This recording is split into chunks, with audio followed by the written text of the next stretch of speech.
Hola, en esta ocasión os voy a hablar de un tema al que le tengo un especial cariño. Tengo muy buenos recuerdos. Fue uno de los primeros proyectos que llevé a cabo con deportistas paralímpicos, en este caso con Santiago Sanz, el de la foto, y proyecto que se convirtió en la tesis doctoral de Miguel Pol Rubio, un buen amigo y colega. Hasta el momento había trabajado con deportistas de diferentes niveles, incluyendo atletas olímpicos de alto nivel, y conocí a Santi, el de la foto, cuando entró como alumno al IBEF, lo que es la actual Facultad de Ciencias del Deporte de la Universidad de Valencia. Pero esa historia da para otro vídeo entero.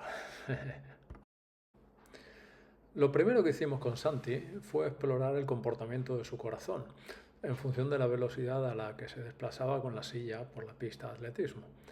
Algo me llamó la atención, no cuadraba, su corazón no respondía del modo esperable para un atleta a pie, claro, entre comillas, pero con ciclistas, con nadadores, con esquiadores, el sistema cardíaco se comporta de un modo que está muy estudiado, está muy claro. Sin embargo, el corazón de Santi se disparaba y no existía una linealidad esperable entre la velocidad de desplazamiento y la frecuencia cardíaca. En esta gráfica se ve lo que estaba describiendo.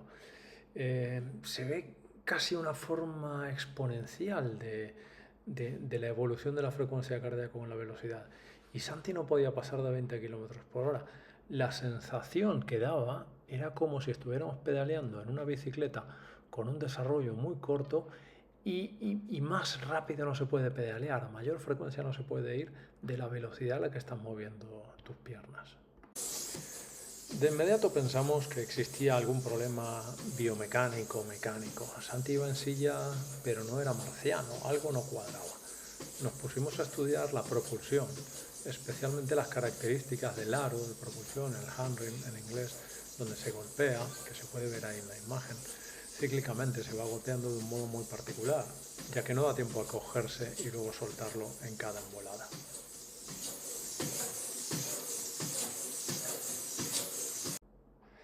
Preparamos un estudio con el objetivo de analizar aros de diferentes diámetros.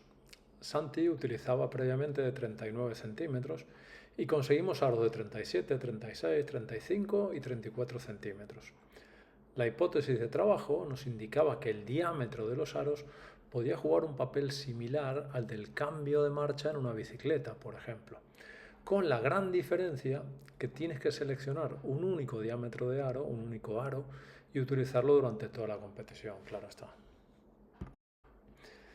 Santi giraba en la pista a una velocidad constante que determinábamos, entre 12 y 24 km por hora aleatoriamente, e iba utilizando alternadamente los diferentes aros.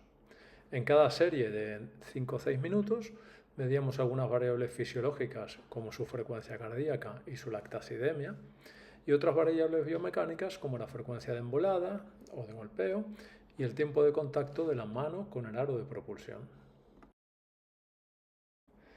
En estas imágenes se puede ver el despliegue que tuvimos que hacer para poder medir la variable tiempo de contacto de la mano con el aro con cámaras de alta velocidad que se tenían que mandar desde un ordenador personal, una gran torre con un grupo electrógeno. Pensar que esto está hecho hace ya 20 años. La tecnología actual nos hubiera facilitado bastante la faena. Pero bueno, fue una aventura y muy interesante y fuimos pioneros del tema. En esta gráfica pueden verse uno de los principales resultados, que es la frecuencia cardíaca que mantenía Santi a una velocidad constante de 24 km por hora con unos aros de 34 centímetros o con los de 36 o con los de 38. Con los de 38 centímetros se ve que ni siquiera podía alcanzar la velocidad de 24 km por hora.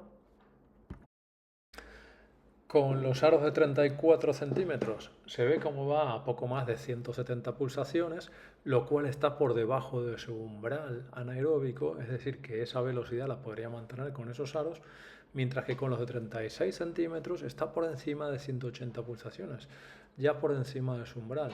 Esa velocidad con esos aros no la podría mantener.